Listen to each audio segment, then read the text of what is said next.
Não poucas vezes a igreja se deforma porque ela ama o presente século.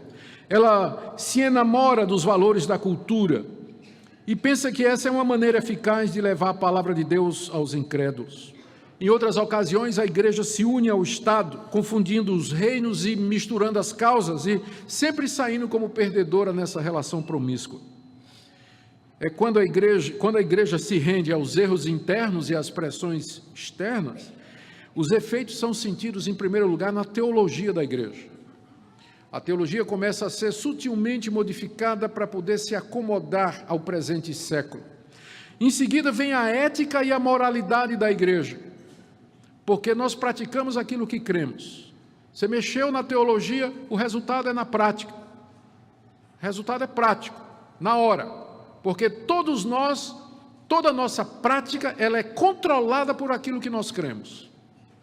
E se o que a gente crê está errado, o que a gente vai fazer também vai estar errado.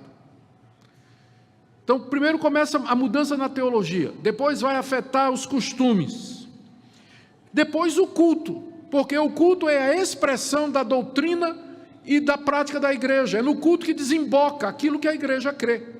Se o culto é antropocêntrico, é show, é diversão e entretenimento, isso com certeza reflete uma compreensão totalmente equivocada do que seja o Evangelho. Mas o culto, ele é afetado como resultado da doutrina. O culto é aquilo que a igreja é teologicamente.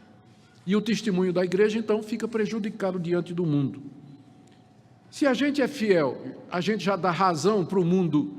Se a gente já é fiel, o mundo já nos condena. Como Paulo diz que a mensagem da cruz é loucura para os que se perdem, imagine quando a igreja dá razão.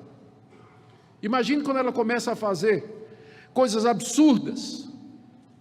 O próprio mundo, que normalmente já zombaria de nós, faz isso muito mais. Faz isso muito mais.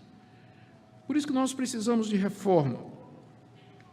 A igreja se deforma, o sal perde o seu sabor, a lâmpada é colocada debaixo da cama, a igreja vira uma instituição religiosa, sem poder ou autoridade, preocupada em preservar somente se preservar e sobreviver num mundo cada vez mais hostil.